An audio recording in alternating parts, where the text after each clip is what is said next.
Bonjour. Nous avons commencé la semaine dernière à nous intéresser à l'histoire complexe de Saül, David et Jonathan. Vous vous souvenez, je vous ai montré le chapitre 18, qui est le début de l'histoire, mais qui en fait a la particularité que les passages en rouge, c'est un rappel, ne sont pas attestés dans les manuscrits de la Septante, et ont donc beaucoup de chances d'être ajoutés très tardivement en fait à l'histoire. Donc ça veut dire en fait que dans l'ancienne histoire, au chapitre 18, on ne parlait pas encore de Jonathan. C'est un ajout en fait tout au début en fait qui a renforcé en fait ce lien entre David et Jonathan, qui dans l'histoire ancienne commençait au chapitre 19 seulement. Au chapitre 19, avec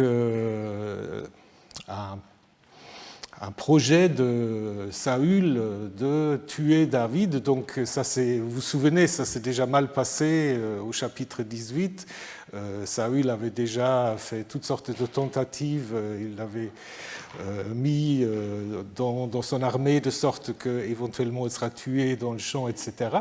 Et puis ici, nous avons un texte qui est plutôt sobre, où Saül parle à son fils Jonathan, à tous ses serviteurs, de son projet de faire mourir David. Or, Jonathan, fils de Saül, avait l'affection, on peut le traduire comme ça, Chafetz, pour David. Ensuite, il y a le verset 2 et 3 qui sont probablement un ajout, parce que tout d'un coup, il est question qu'ils sont dans les champs, alors que les champs vont jouer un rôle important au chapitre 20, mais pas ici au chapitre 19. Et puis ensuite, ça continue, Jonathan parla à son père Saül en bien pour David. Il lui dit que le roi ne péche pas contre son serviteur David, car il a pas péché contre toi, et ses actions étaient très bonnes pour toi. Il a risqué sa vie, il a battu le Philistin, donc ça présuppose l'histoire de Goliath, et Yahvé a donné une grande victoire pour tout Israël. Tu l'as vu, selon la Septante, tout Israël l'a vu, et tu te réjouis. Pourquoi donc pécheras-tu contre un sang innocent en faisant mourir David sans motif? Saül écouta la voix de Jonathan, et Saül fait ce serment par David de Yahvé, il ne sera pas mis à mort. Jonathan appela David, et Jonathan lui répéta toutes ses paroles. Puis Jonathan amena David à Saül, et David fut à son service comme auparavant. Donc tout ça, c'est très tranquille, en fait. Il n'y a que du discours, il n'y a pas encore d'autres événements dont on parlera au chapitre 20. Donc ici, c'est le début de l'histoire. Donc on pourra s'imaginer l'auditoire que Jonathan pourrait être content que Saül veut supprimer David, puisque évidemment, Jonathan c'est le dauphin et David c'est un concurrent peut-être indésirable. Et c'est pour cela, en effet, Saül peut penser que Jonathan pourrait apprécier en fait ce projet. Mais arrive donc cette remarque que Jonathan, Chafetz, avait donc beaucoup de désir pour Jonathan. Donc c'est un verbe qui a une forte volonté d'appropriation, souvent plus par rapport à des choses qu'à une personne. Et si on a des personnes comme sujet, souvent c'est une connotation sexuelle. Par exemple, en Genèse 34, il y a désir de Sichem pour Dina. Et puis, dans le Deutéronome, il est question d'une relation sexuelle entre une prisonnière et un homme qui ensuite n'a plus de désir pour elle. Donc, on comprend aussi la signification. Donc, ça veut dire en effet que dès le début, on nous apprend que cette attirance a une connotation érotique. Je reviendrai là-dessus parce que c'est un grand débat. Voilà comment il faut comprendre cette relation entre Jonathan et David. Mais au début, ça se passe calmement, mais Saül ne se contente pas d'être convaincu au début, puisque vient tout de suite, au chapitre 19, un deuxième attentat de Saül contre David. Donc là aussi, vous vous souvenez, au chapitre 18, Saül avait déjà en effet essayé de faire un attentat contre David avec sa lance. Et de nouveau, c'était un passage qui ne se trouve pas dans le texte ancien. Donc, dans le texte ancien, c'est la première fois. Et si vous regardez les deux passages. Je ne vais pas les commenter en détail, mais vous constatez, en effet, ils sont relativement proches. Qu'est-ce qu'il y a comme différence si vous regardez les deux? Il y a deux choses. Au chapitre 18, il est question que Saül entra en transe ou était prophétique. Donc vous vous souvenez, et ça va être un leitmotiv aussi qu'on va retrouver, que Saül souvent tombe en transe. De manière positive ou négative, ce n'est pas tout à fait clair. Et l'autre différence au chapitre 18, c'est un esprit mauvais de Dieu, donc relativement neutre, et là on dit que c'est un esprit mauvais de Yahvé. Donc là c'est comme si Yahvé lui-même poussait en fait d'essayer de supprimer son concurrent David. Et tout de suite du chapitre, ça va être toujours que Saül va essayer de supprimer David, et David va être sauvé chaque fois, et deux fois en fait par des enfants de Saül même. Donc nous avons vu Jonathan au début. Jonathan parle simplement, apparemment il arrive à le convaincre dans un premier temps. Et ensuite vient une histoire où c'est Michal, sa femme, donc vous vous souvenez qu'elle a épousé Michal au chapitre 18 avec les 100 prépuces des Philistins, vous vous souvenez.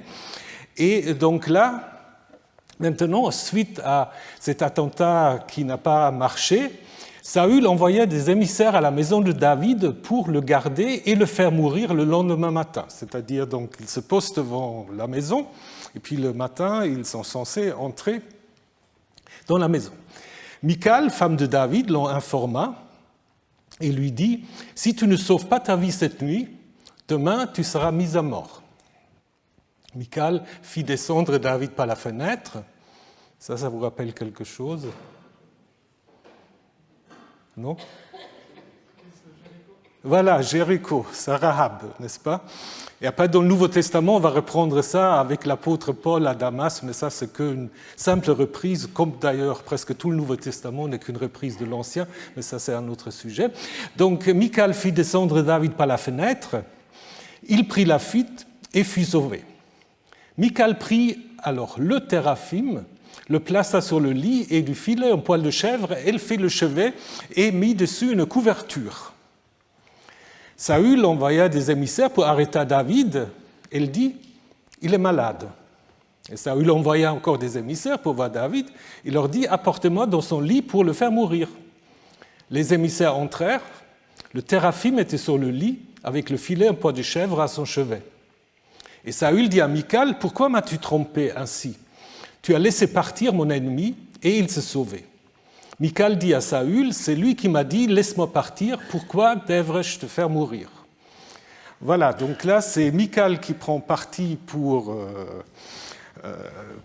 David, et puis si vous regardez la structure, elle est un peu en chiasme, ça commence avec l'idée que Saül veut faire mourir, et Michal invente, puisque ce n'est pas dit dans le texte, que David l'aura menacé en fait de la faire mourir s'il ne la laisse pas échapper.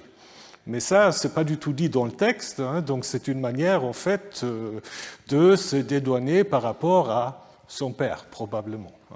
Et ensuite, vous avez en bleu, au début, si tu ne sauves pas ta vie, il ferait la fuite vous sauver, et il s'est sauvé, donc même racine.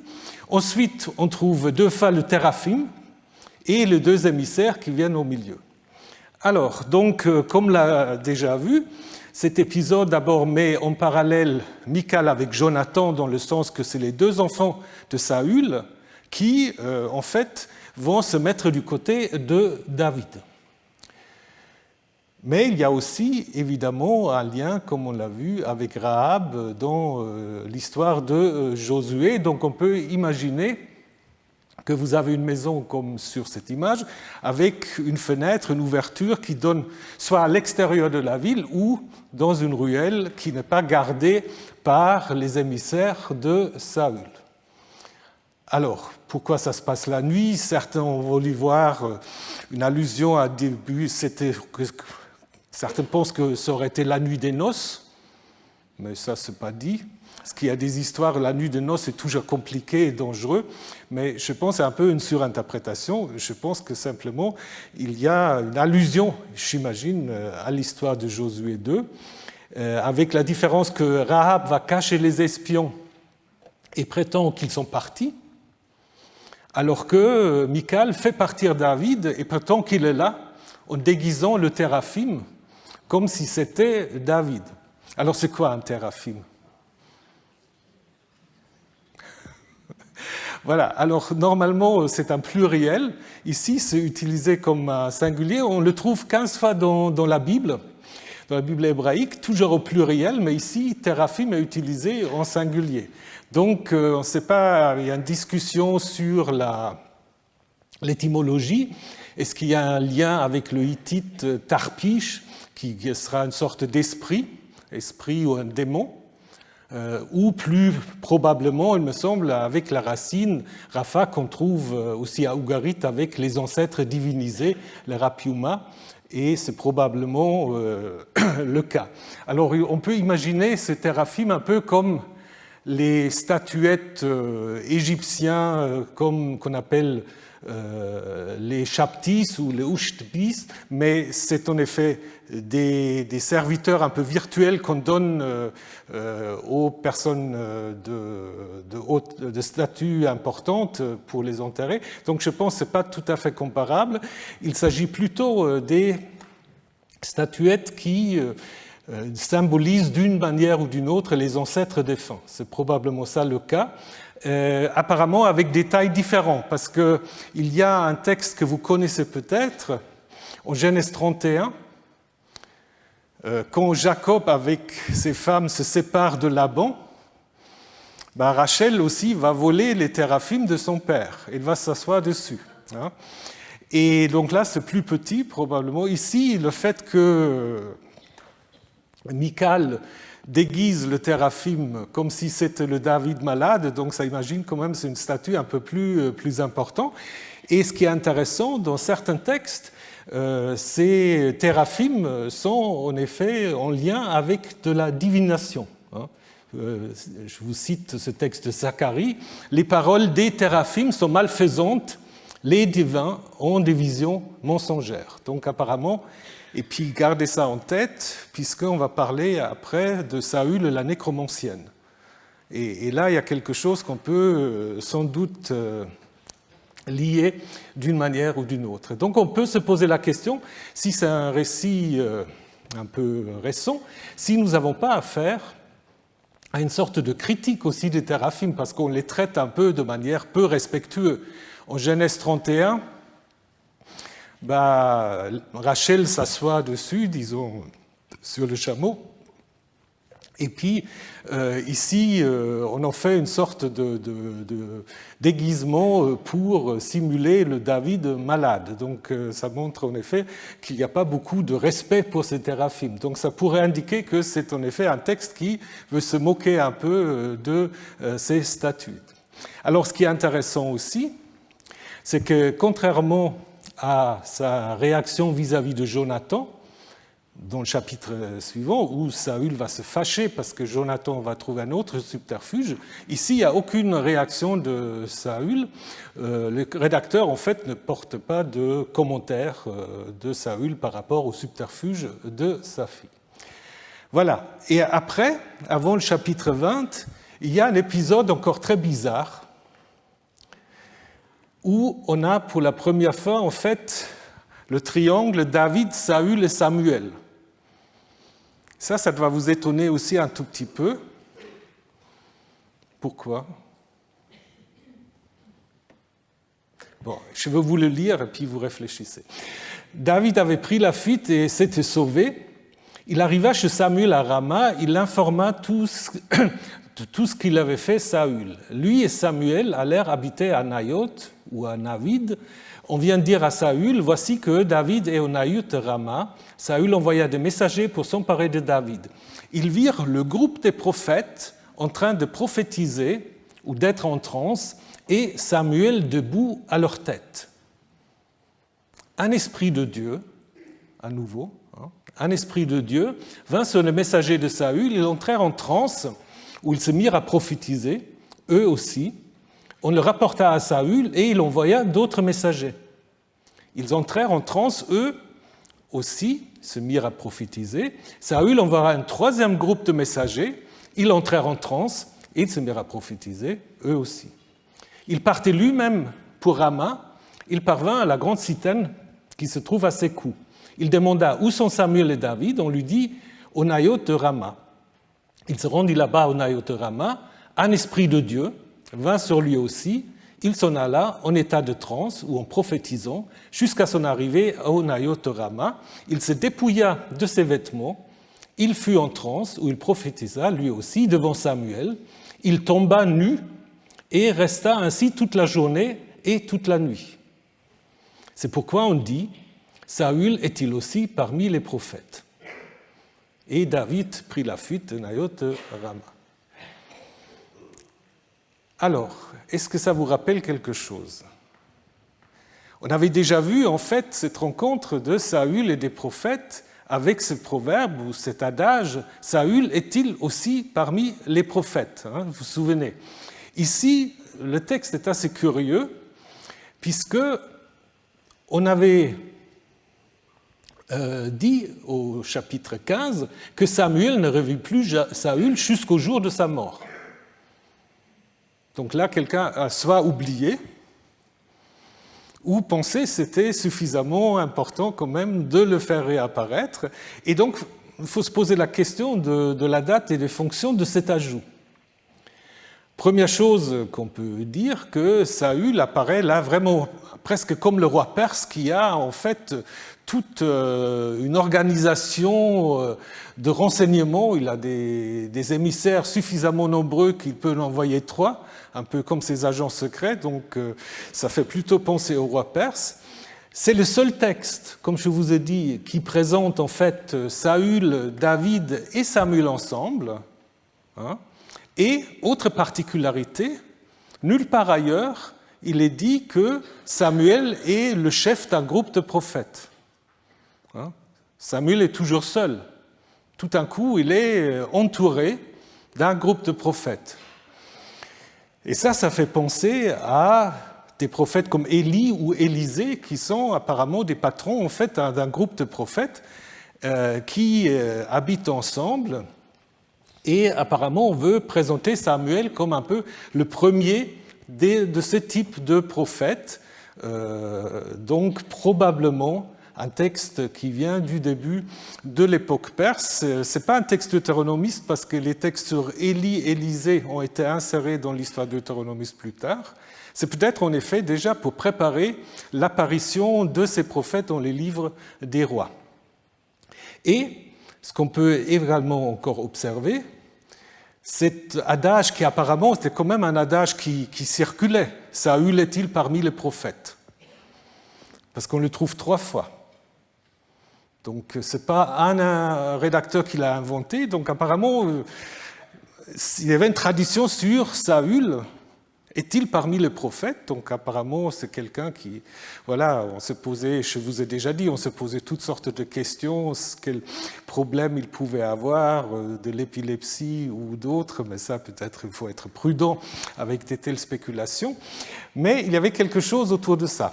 Et au début, c'est présenté comme un signe. Donc la première fois, souvenez-vous, on l'a vu quand Saül était en effet consacré roi en secret par Samuel. Et là, c'était un des signes qui devait arriver. Donc là, c'était positif. Et ici, on a l'impression, on le tourne un peu au contraire. D'abord, Saül va à Rama, où David va aussi. Ce n'est pas très logique non plus que David va à Rama, parce qu'il devait plutôt aller chez lui, à Bethléem. Mais ce qui est important surtout, c'est que là, il y a un rédacteur qui voulait que les 3 figures se rencontrent d'une certaine manière et que d'une certaine manière, c'est une dernière légitimation encore pour dire que l'esprit est passé de Saül à David. Donc là, on voit que l'extase est également provoquée de nouveau par l'esprit. Elle est même contagieuse puisque les émissaires de Saül qui tombent sur ce groupe de prophètes, ce n'est pas seulement Saül, c'est tous les émissaires qui se comportent en transe, qui se comportent comme des prophètes. Hein. Donc il faut vous imaginer un peu le scénario. Et donc, l'idée, c'est de préparer ce proverbe sur Saül. Alors, Kako et Robert, dans leurs commentaires, ils disent « Cette séance prophétique ressemble un peu à une danse de derviches, où on aurait en fait le maître qui se tient d'une manière immobile et les autres dansent autour. » Ce n'est pas vraiment dit, mais il n'est pas non plus dit que Samuel était en extase. Donc c'est le groupe des prophètes qui tombe en extase. Donc c'est peut-être une comparaison à prendre avec prudence. Mais en effet, l'idée c'est que Saül en effet est au centre de l'intérêt. D'ailleurs, il demande Vayash'al Shaoul, donc un jeu de mots qui est souvent utilisé, puisque c'est la même racine. Saül demande Samuel et tombe en transe. Ensuite, cette transe, en fait, amène Saül à se dénuder. Et donc là, on peut se poser la question, pourquoi est-ce qu'on insiste sur cette idée? Donc si je vous fais la comparaison entre la première fois au chapitre 10 où Saül tombe en transe et la dernière fois ici en 1 Samuel 19, ben vous voyez la différence en fait, c'est qu'il tombe à nu, il resta ainsi toute la journée. Donc ça, c'est pas dit dans le premier récit. Donc là, il y a quelque chose sur lequel on veut insister. Et pourquoi on insiste sur le fait que Saül se trouve tout nu? Bon, il n'y a pas fait apparemment des prophètes qui se promènent tout nus. Il y a un texte dans une lettre à Simrilim, le roi de Mari, où en fait il est question d'un prophète, où on dit à Mouhou, de Dagan, qui en fait apparemment est nu. C'est sous-entendu parce que c'est lui qui écrit au roi, dit « j'ai dû le vêtir ». Donc s'il a dû le vêtir, c'est qu'apparemment il n'était pas vêtu. Et dans l'histoire d'Ésaïe 20, le prophète Ésaïe lui-même reçoit l'ordre de se promener tout nu pour symboliser en fait le destin qui attendra l'Égypte et l'Éthiopie, qui seront eux aussi amenés en captivité tout nus. Donc, mais ça, c'est des moments exceptionnels. On peut encore penser, et on y parlera d'ici 1 ou 2 semaines, de David qui va danser de manière dénudée aussi devant l'arche, où on retrouve en fait ce motif. Ici, c'est plutôt, il me semble, quand même une manière négative de parler de Saül, parce que se dénuder, c'est aussi de se séparer de ses vêtements royaux. Et ça, c'est un sujet qui va revenir aussi. Je vous l'ai dit déjà, quand Saül va se rendre chez la nécromancienne à Endor, je ne sais pas si vous connaissez l'histoire, il ne va pas se dénuder, mais il va se déguiser, il va changer de vêtements. Donc ça veut dire aussi qu'en fait, il renonce d'une certaine manière à ses vêtements royaux, parce que les vêtements, évidemment, dans l'Antiquité, c'est un statut social encore plus important qu'aujourd'hui, même qu'aujourd'hui, ça continue à l'être d'une certaine manière. Mais c'est l'élément central ici. Et donc, peut-être c'est aussi un thème qui rappelle d'une certaine manière 1 Samuel 18, parce que je ne sais pas si vous vous souvenez, en 1 Samuel 18, c'était en fait Jonathan qui lui-même, mais sans esprit quelconque, s'était en effet dénudé pour donner ses vêtements et ses armes à David. Donc là, c'est aussi une manière symbolique de dire en fait qu'il remet en fait son statut de futur roi à David. Et ici, en fait, Saül, ça lui arrive sans qu'il peut contrôler la situation, alors que pour Jonathan à Samuel 18, c'était quelque chose de voulu. Alors maintenant, nous allons arriver à une histoire un peu longue et compliquée. C'est difficile à 2 heures de l'après-midi, donc je ne vais peut-être pas tout vous le lire, mais c'est une histoire en fait qui qui est un peu long, qui est un peu répétitif et qui est entièrement concentré sur la relation entre David et Jonathan. Donc ça, c'est vraiment le cœur des récits qui nous parlent de l'amitié de Jonathan et David, avec des détails qui ne sont pas toujours faciles. Si je vous les explique tous, d'ailleurs certains que je ne peux pas vous expliquer, donc ce sera un peu trop long, mais on verra au fur et à mesure. C'est une histoire assez baroque, répétitive, parce qu'on reprend beaucoup de choses 2-3 fois. On prévoit quelque chose, après on raconte que ça s'est arrivé. Ça fait penser un peu, dans la Genèse, à l'histoire du serviteur d'Abraham qui a envoyé chercher une femme pour Isaac. Je ne sais pas si vous connaissez cette histoire. C'est la plus longue, en fait, de la Genèse, où le serviteur fait une prière en disant « si cela arrive, et si cela arrive encore, et si ça arrive », et après on va raconter « et ça arrivait, et ça arrivait, et ça arrivait », parfois avec des petites différences, mais c'est un peu ce style-là que nous avons. Donc, je vous donne juste un exemple. Les deux amis, en fait, disent « il faut tester Saül pour savoir qu'est-ce qui va se passer », parce que, bon, je vous expliquerai. Donc David s'inquiète de nouveau que Saül lui veut faire du mal et on se dit, bon, tu vas être absent lors de la fête de la nouvelle lune et on verra comment Saül va réagir. Et ils mettent en place tout un stratagème et c'est annoncé d'abord dans la première partie, après c'est repris par Jonathan et c'est raconté encore une fois par le narrateur. Donc ça donne un peu l'impression, c'est un peu lourd et un peu baroque.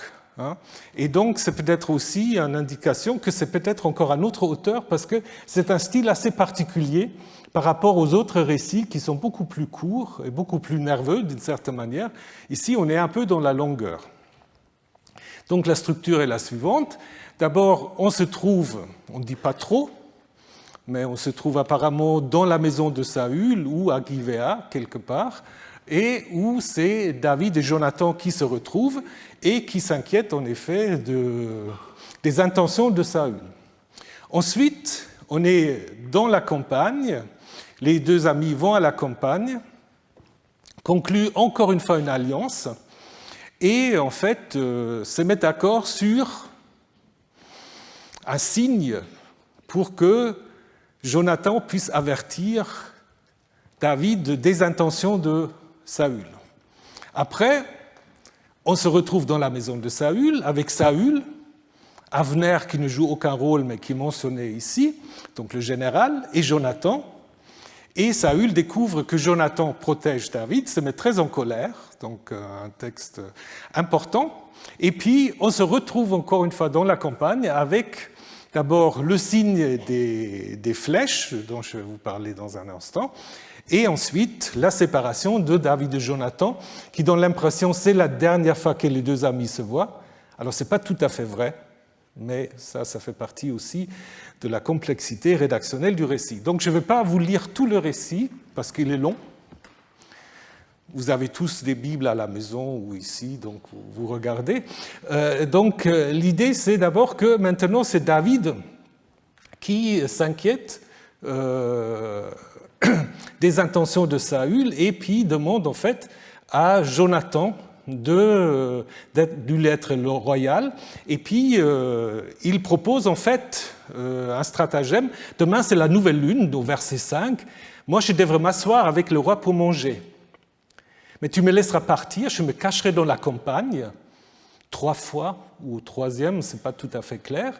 Et si ton père remarque mon absence, tu lui diras, David m'a demandé d'aller rapidement à Bethléem, car il y a le sacrifice annuel pour le clan. Et si Saül dit c'est bien, tout va bien pour ton serviteur. Mais s'il se met en colère, alors c'est mauvais signe. Donc ça, c'est le stratagème du début. Et ensuite, en fait, on verra, c'est repris par Jonathan. Donc ici, au début, c'est David qui prend l'initiative et qui envisage la possibilité que Saül veuille le tuer. Donc, une histoire où Jonathan ne semble pas être trop au courant des autres attentats de Saül contre David. Donc, il ne semble pas connaître l'histoire de David sauvé par Michal. C'est un très long discours. Il y a un article de Yaron Pelek qui pense, mais c'est peut-être un peu... Oui, je ne sais pas, vous me direz ce que vous en pensez. De toute façon, c'est un long discours qui est marqué avec beaucoup d'infinitifs absolus. C'est une manière, en hébreu aussi, parfois, en effet, de renforcer un côté urgent, émotif. Donc, ce n'est pas des verbes, donc c'est un peu nerveux comme ça, quand vous n'avez que des infinitifs absolus. Et Yaron Pelek, il pense que David fait de la manipulation émotionnelle par rapport à Jonathan, qui serait un peu typique des discours des femmes comme Abigail ou Esther, qui se présentent en fait comme inférieures et faibles afin de mieux pouvoir manipuler leur supérieur masculin.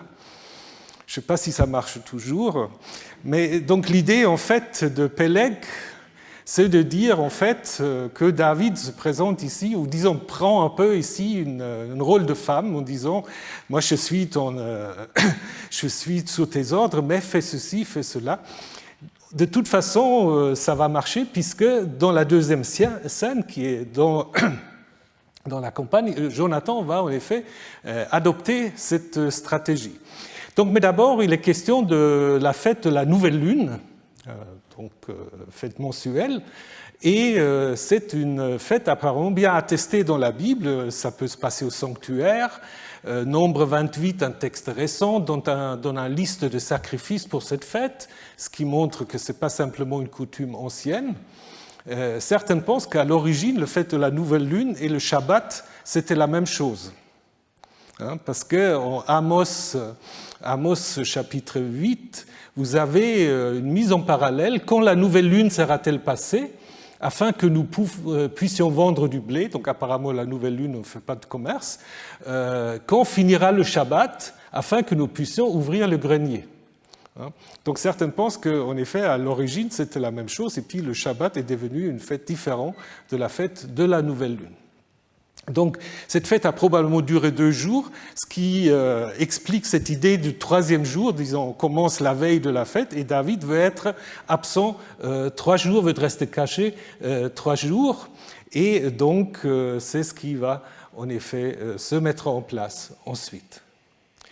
Et dans la stratégie, c'est en effet de dire que David a dû aller rapidement à Bethléem pour une fête annuelle, ce qui est appelé en hébreu un Tsevach Hayamim, un sacrifice de jour, un sacrifice annuel, qui apparaît, alors ça c'est intéressant, qui apparaît plusieurs fois dans le livre de Samuel, mais pas dans les textes de la Torah. Donc cette fête annuelle, alors soit c'est les rédacteurs de Samuel qui l'ont inventé, mais c'est un peu étonnant, ou c'est quelque chose qu'on n'a pas considéré comme étant suffisamment constitutif ensuite, et apparemment c'était en fait célébré par chaque clan à sa manière.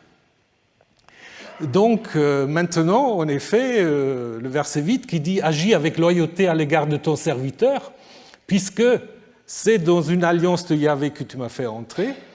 D'ailleurs, si je suis coupable en quoi que ce soit, fais-moi mourir toi-même, pourquoi me feras-tu venir devant ton Père ?»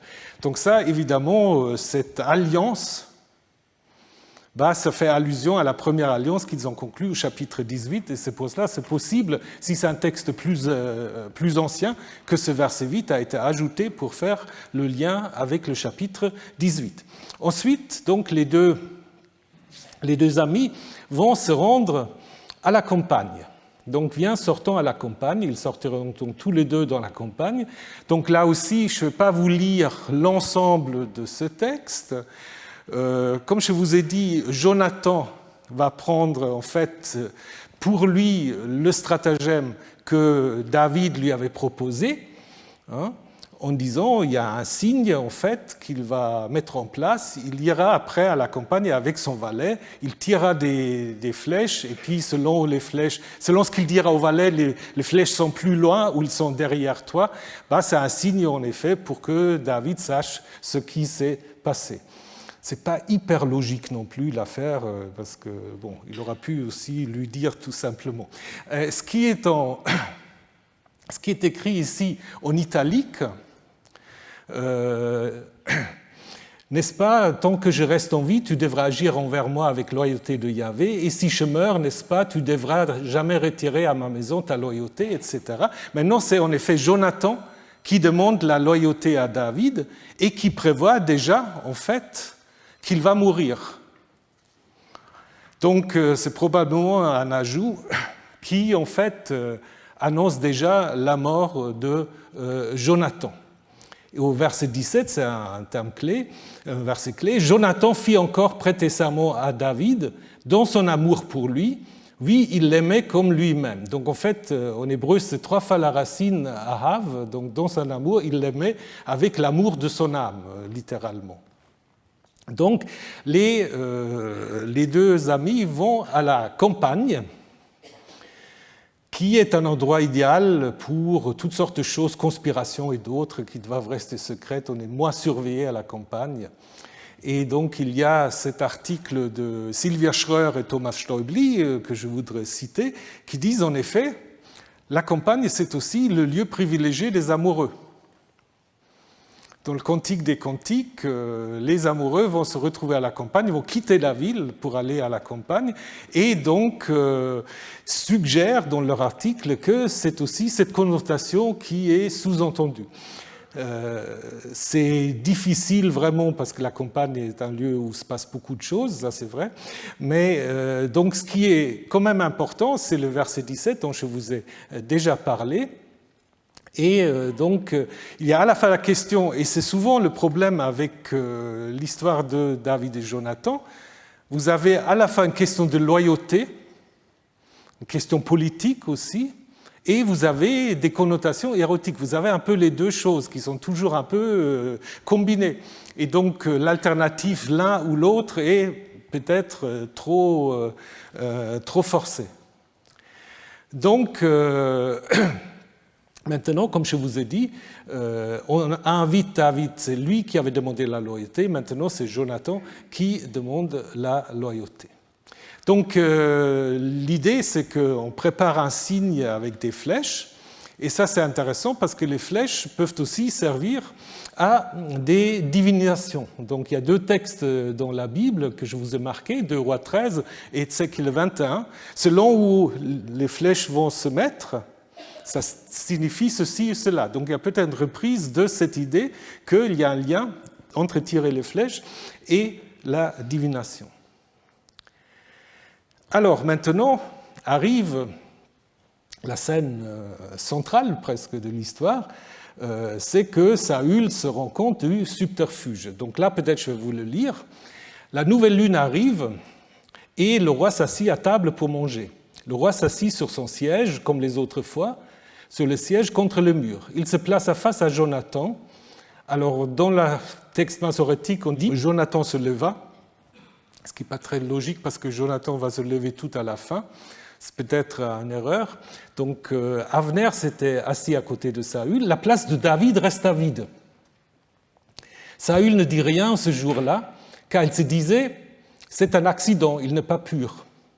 C'est certain, premier jour. Or, le lendemain de la nouvelle lune, le second jour, la place de David resta vide. Donc, vous voyez, on répète. Saül dit à son fils Jonathan, « Pourquoi le fils de Jessé n'est-il pas venu au repas ni hier ni aujourd'hui » Jonathan répondit à Saül, « David m'a demandé pour aller jusqu'à Bethléem. Il m'a dit, laisse-moi partir, je t'en prie, car nous avons un sacrifice de famille dans la ville. Donc, si tu m'es favorable, permets-moi de m'échapper pour aller voir mes frères. C'est pourquoi il n'est pas venu à la table du roi. » Saül se met en colère contre Jonathan et lui dit, alors ça c'est une expression qui va nous occuper un petit moment, « Fils d'une dévoyée » ou « fils d'une chienne », traduisent certains, « je sais bien que tu prends parti pour le fils de Jessé, pour ta honte et pour la honte du sexe de ta mère. » Qu'est-ce que ça veut dire ? Car aussi longtemps que le fils de Jessé vivra sur la terre, tu ne tiendras pas, et ta royauté non plus. Maintenant, on va l'arrêter pour moi, car il mérite la mort. Jonathan répondait à son père. Saül lui dit, pourquoi serait-il mis à mort? Qu'a-t-il fait? Saül jeta la lance contre lui pour le frapper. Est-ce que ça vous rappelle quelque chose? Il l'avait fait 2 fois avec David. Là, maintenant, c'est contre son propre fils. Et Jonathan sut alors que c'était chose décidée de la part de son père de mettre à mort David. Jonathan se leva de table, très en colère. Il ne mangea rien ce second jour de la nouvelle lune, car il avait de la peine au sujet de David, car son père l'avait insulté. Voilà. Donc, on va regarder d'abord l'ordre de table. Donc, vous avez au mur, contre le mur, Saül, qui regarde un peu ce qui se passe, à côté de lui, Avner. L'autre côté, probablement David. En face, probablement Jonathan. Les autres invités, on n'en parle pas. Et donc, l'absence de David au premier jour, comme les amis l'ont prévu, ce n'est pas très dramatique parce qu'ils s'imaginent que c'est une impureté. Alors, il y a de nouvelles raisons. On peut avoir un rapport sexuel, on peut avoir une éjaculation nocturne, on peut être en contact avec un mort. Et dans tous ces cas, en suivant le Lévitique, il faut se mettre en quarantaine pendant une journée et puis après, on revient. Donc le premier jour, c'était l'idée que Saül ne devait pas trop s'inquiéter.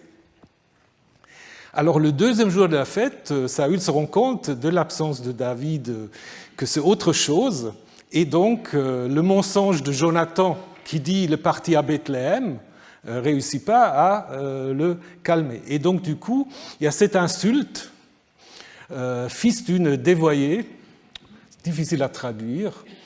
Et donc, il désigne en fait la mère de Jonathan comme une femme perverse et rebelle. Et ça, c'est une question déjà, pourquoi se prendre à la femme, à sa femme, normalement, ou à la mère de Jonathan. Donc, honte du sexe de ta mère, Ervat imcha, c'est bien, Erva, c'est en fait les organes sexuels masculins ou féminins. Et on le trouve souvent dans le Lévitique, dans les chapitres 18, 20, où il est question de Gala Erva, donc découvrir le sexe de quelqu'un. Et l'idée, c'est souvent des rapports sexuels illicites. Mais donc, du coup, comment il faut expliquer cette insulte? Est-ce que vous avez des idées? Ce n'est pas évident. Alors, il y a des gens qui disent « Saül reprocherait à Jonathan de ne pas se comporter en digne héritier du trône. » Bon. Mais du coup, pourquoi Saül, va-t-il parler de la mère de Jonathan et non de son fils au début? Fils d'une dévoyée, c'est quand même compliqué. Ou alors, Saül reproche à son fils une relation homosexuelle et le traite d'efféminé, comme quelqu'un qui se comporte à la manière d'un individu du sexe opposé, déshonorant par là même sa propre mère. Mais si c'était ça aussi, la question toujours reste, pourquoi en fait s'en prendre à la mère de Jonathan? On peut aussi encore imaginer une autre explication, à savoir que le sexe de la mère de Jonathan aurait été rendu impur puisqu'elle a enfanté un fils comme Jonathan. Mais on a toujours la même question, ce ne sera pas tellement la faute, la faute de la mère. Donc la question est compliquée. Alors, il y a peut-être une piste qui a été explorée par Rashi, commentateur juif du Moyen-Âge, qui ne suivit pas d'autres. Ça, c'est un peu la psychologie. Mais bon, alors Rashi dit, en fait, un homme qui a un fils qui lui déplaît profondément, il va commencer à avoir des doutes sur le fait qu'il soit vraiment son père. Ce qui expliquerait la malédiction de la femme qu'il soupçonne alors d'avoir couché avec quelqu'un d'autre. Donc il a dit, si j'ai un fils comme ça, je ne peux pas être le père. Et donc du coup, on va traiter la femme aussi comme étant dévoyée. Je ne sais pas ce que vous en pensez, mais ça me semble une piste au moins, parce que ce qui reste quand même étonnant, c'est pourquoi se prendre en fait à la mère de Jonathan. Donc, dans toutes les façons, l'insulte est grave. Jonathan quitte la table, blessé en colère, et ce qui est intéressant aussi, que Jonathan a insulté Jonathan et sa mère, et à la fin on dit qu'il a insulté David. Donc, comme dit Graham Hall, c'est une manière aussi de rapprocher les deux amis. On les rapproche aussi avec l'idée, comme on l'a vu tout à l'heure, que Saül avait jeté sa lance en fait contre Jonathan. Bon, pour ceux qui font un peu ce qu'on appelle aujourd'hui du queer reading, donc lecture à partir d'une situation gay, ils disent, en fait, la colère de Saül, c'est la colère d'un père qui découvre que son fils est homosexuel. Bon, ça c'est peut-être un peu trop moderne, mais c'est une sorte de réception, d'appropriation. Je ne pense pas forcément que dans la tête du rédacteur, c'était déjà l'idée. Donc je pense qu'il faut plutôt aller, à mon avis, avec Rachi. Et donc, les deux amis vont faire leurs adieux, donc ils se retrouvent dans la campagne, dans les champs. Jonathan, avec son valet, tire les flèches et lui dit « voilà, tu vas dans telle ou telle direction ». Et puis, en fait, le garçon ne sait rien, mais Jonathan et David savaient. Jonathan donne à ses armes à son garçon, il lui dit « va reporter à la ville ». David se leva à partie et Jonathan rentre en ville. Donc il y a certaines personnes qui pensent que la deuxième partie, où il y a en fait la scène la plus émotive entre les deux amis, que ça aurait été ajouté. Parce que vous pouvez, si vous voulez, vous pouvez lire, comme le dit Walter Dietrich, simplement une sorte de séparation muette. Il tire les flèches, il dit à son valet, ils sont là, et David sait ce que ça signifie. Mais du coup, on perd toute la scène des adieux. Alors, théoriquement, c'est possible. Si on veut un récit ancien, plus sobre, d'une certaine manière, mais il n'y a pas vraiment de raisons pour enlever ces versets. Donc il y a beaucoup, en effet, d'émotions dans cette fin, et en effet, ils s'embrassèrent l'un à l'autre, ils pleurèrent ensemble, jusqu'à ce que David brûle dessus, on verra, et donc les deux se séparent. Alors, il y a cette histoire des larmes et des embrassades avec un problème un peu de traduction. Ils s'embrassèrent, ça va, l'un et l'autre pleurèrent ensemble jusqu'à ce que David eût pris le dessus, eût rendu grand. Donc, Darby traduit jusqu'à ce que les pleurs de David deviennent excessifs. La Septante traduit jusqu'à ce qu'il y ait un grand accomplissement. Il y a un auteur, M. Nardelli, qui a pensé que ça pourrait faire allusion jusqu'à ce que David a eu une érection. Mais ça, c'est peut-être un peu exagéré, puisque dans toute l'histoire, il n'y a jamais une allusion aussi directe. Donc je pense là, c'est peut-être un peu du trop wishful thinking de certains. Donc je pense qu'il ne faut pas suivre cette idée. Il est cependant à noter, et ça c'est intéressant, qu'il y a beaucoup de commentateurs qui en fait sont gênés par cette scène. Et là, il faut se poser la question, pourquoi on est gêné par cette scène? Ça, c'est une autre question. Et contrairement, bon, aujourd'hui ça a un peu changé, mais souvent quand vous lisez les commentaires sur Samuel, on va vous dire l'histoire de David et de Jonathan, ça n'a rien à voir avec l'homosexualité, ça n'a rien à voir avec l'homoérotisme. Comme si c'était quelque chose qui ne pouvait pas être. Si vous regardez la réception dans l'histoire de l'art, je vous ai mis juste deux exemples, c'est quand même très tendre, non? Ce n'est pas simplement des amitiés viriles, là. Donc c'est autre chose. Donc on a en effet quand même pu aussi sentir différemment que simplement une histoire de deux bons amis. Donc il y a quelque chose d'un peu de plus. Alors, l'histoire n'est pas encore tout à fait terminée, puisque, je vais aller un peu vite, il y a encore un texte assez bref qui parle d'une dernière rencontre entre Jonathan et David.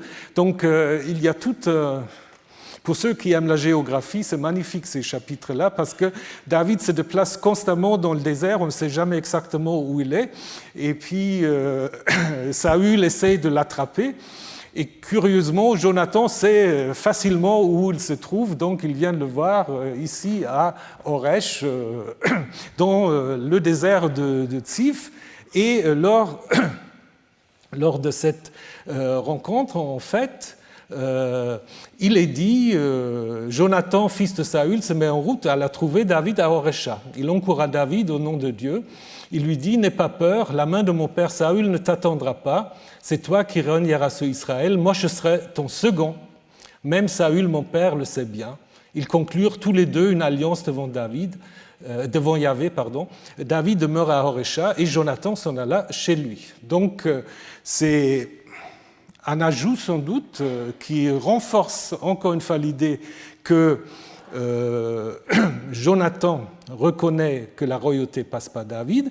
Ce qui est intéressant aussi, que Jonathan dit qu'il sera le second. Ça, c'est quelque chose de nouveau, le second de David. Et apparemment, c'est un titre qu'on trouve dans le livre d'Esther, où c'est le représentant du roi ou le vice-roi, et dans les chroniques, où on a l'impression qu'il s'agit d'un titre officiel, Mishneh HaMelech, le second du roi.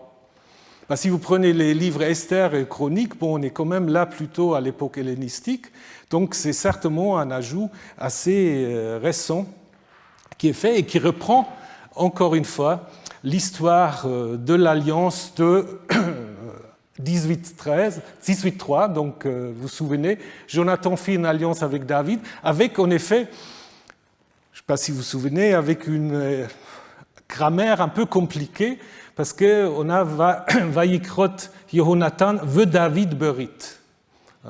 Donc normalement ça devrait être et.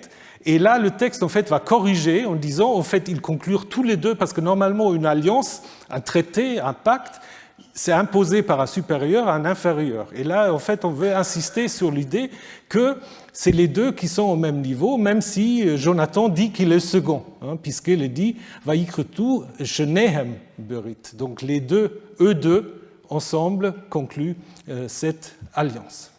Donc ça, c'est vraiment la dernière fois où on trouve David et Jonathan. Et ensuite, David va encore parler de Jonathan, mais c'est après sa mort. La mort de Saül et de ses fils est raconté en 1 Samuel 31. On retrouve du coup la guerre contre les Philistins. Et donc on apprend que d'abord les fils de Saül sont tués et Saül se tue lui-même. Puisqu'il est blessé, il demande à son écuyer de le tuer et l'écuyer refuse. Et donc Saül prend l'épée et il se jette sur son épée.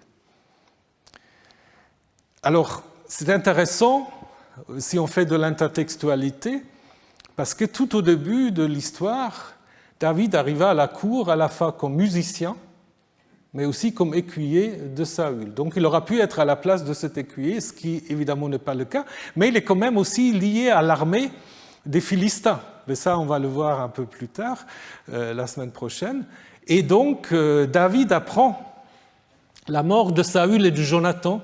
Donc, en fait, la coupure entre les deux livres de Samuel, qui est une coupure tardive, il est fait avec la mort de Saül et de Jonathan, la mort de Saül et de ses fils.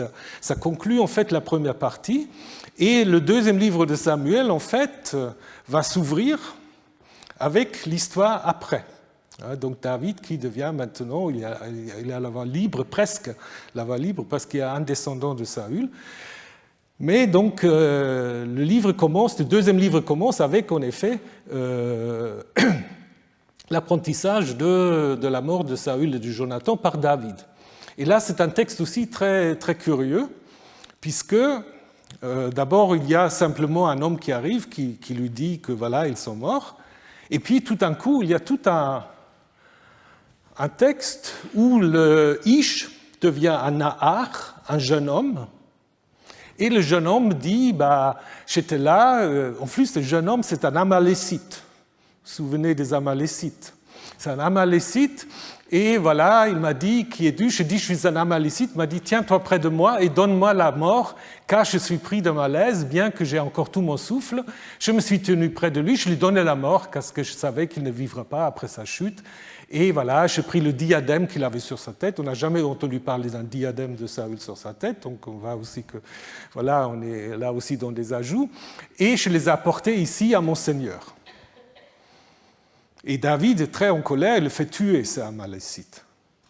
Mais ça, c'est clairement un ajout, puisque vous pouvez lire le récit ancien, qui, en fait, raconte tout simplement l'arrivée d'un rescapé auprès de David, qui l'annonce, en fait, que Saül et ses fils sont morts. David, en fait, déchire ses vêtements, fait le deuil, etc. Et donc, qui prépare en fait la transition vers l'élégie de David, qui met une fin provisoire à la relation avec Saül. Donc après, on a ajouté cette histoire de l'Amalécite à cause, donc vous savez, c'est aussi une sorte de leitmotiv dans l'histoire de Samuel et David, les Amalécites. Donc Saül n'a pas tué le roi des Amalécites, je ne sais pas si vous vous souvenez, et puis David en fait va aussi mener des guerres contre les Amalécites. Mais en fait, le récit de la mort, de l'apprentissage de la mort de Saül par David, en fait, va permettre de faire la transition vers l'élégie de David qui se trouve dans la deuxième partie du chapitre 2. David fait cette kina, cette complainte sur Saül et sur son fils Jonathan. Ça, c'est intéressant parce que les deux autres fils, on ne les mentionne pas. Donc, il y a Saül et Jonathan. Et ça va se terminer, en fait, par Jonathan. Donc, il dit... Et après, ça rappelle un peu les psaumes, à enseigner aux fils de Juda, arc, c'est écrit dans le livre du juste. Et après, il y a en fait deux parties, ils sont tombés les héros, 3 fois, qui encadrent en fait, disons, les deux parties. Donc la première partie, cette Kina, il est dit qu'il fait partie d'une collection qui se trouve dans le rouleau du juste. Le rouleau du juste, c'est un livre qui est aussi mentionné dans le livre de Josué, et peut-être, mais il faut corriger un peu le texte grec, peut-être aussi dans un roi vite. Donc peut-être il y avait une collection de chants, une sorte de petit, pas psautier, mais une petite collection, donc, où peut-être se trouvait cette élégie. Et donc la deuxième partie, dans la première partie, on a Saül et Jonathan, encadrés par les filles de Philistins qui ne doivent pas se réjouir, et les filles d'Israël qui doivent pleurer sur Saül. Et ensuite, la deuxième partie, où en effet, il n'y a que Jonathan dont on parle. Donc, que de peine j'ai pour toi, Jonathan, mon frère, tu faisais mon plaisir, Naam, ton amour était pour moi une merveille, plus que l'amour des femmes. Donc là, parfois aussi, dans les traductions, vous avez « ton amitié était pour moi meilleure que l'amour des femmes ». En hébreu, c'est compliqué parce que ces deux fois la même racine, donc je pense qu'il faut être un peu cohérent dans la traduction. Et donc là, certains commentateurs, c'est pour la première fois que David parle vraiment de « je » à la première personne par rapport à Jonathan. Et donc une sorte d'implication du sujet qui a affecté et blessé par le décès de celui qui lui était le plus cher. Donc là, on a clairement cette préférence de l'amour de Jonathan à celui des femmes, et donc du coup, il faut se poser la question comment il faut l'interpréter. Est-ce que c'est simplement de dire voilà, cette relation est bien supérieure à tout amour charnel, comme on l'a fait traditionnellement, ou est-ce qu'il y a autre chose? Il y a probablement quand même autre chose, puisque je vous ai déjà dit, il y a des comparaisons possibles évidemment avec le monde grec, on l'a vu surtout pour 1 Samuel 18, mais il y a aussi cette comparaison avec Gilgamesh et Enkidu. Je ne sais pas si vous connaissez l'histoire de Gilgamesh et Enkidu. Donc Enkidu qui va être... les dieux vont décider de le faire mourir. Et Gilgamesh va également entonner une élégie. Hein, avec voilà, mon ami que j'aimais si fort, qui avait franchi avec moi tous les obstacles, s'en est allé au destin de l'homme, jour et nuit, je pleurais sur lui, je n'ai pas permis qu'on l'enterre pour voir si mon ami se lèvera à mes cris. Donc ce n'est pas une dépendance littéraire, mais c'est un peu la même idée. Et d'ailleurs, et on l'a souvent souligné, la comparaison de la relation entre Gilgamesh et Enkidu avec l'amour des femmes, c'est très clair aussi dans l'histoire de Gilgamesh, puisque avant que les deux amis se rencontrent, Gilgamesh fait des rêves qui sont interprétés par sa mère, qui est une déesse, et qui dit en effet, parce qu'une hache qui lui tombe à côté des cuisses, et puis on lui dit, mais tu l'as aimé, donc l'hache c'est ton compagnon qui va venir, tu l'as aimé comme une épouse, tu l'as couverte de caresses.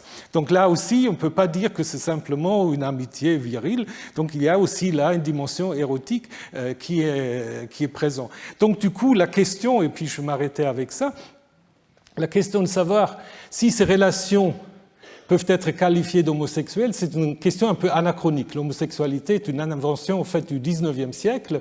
On commence en fait à classer l'humanité en deux catégories par rapport aux pratiques sexuelles, ce qui en fait est quelque chose qui, dans l'Antiquité, n'est pas actuel.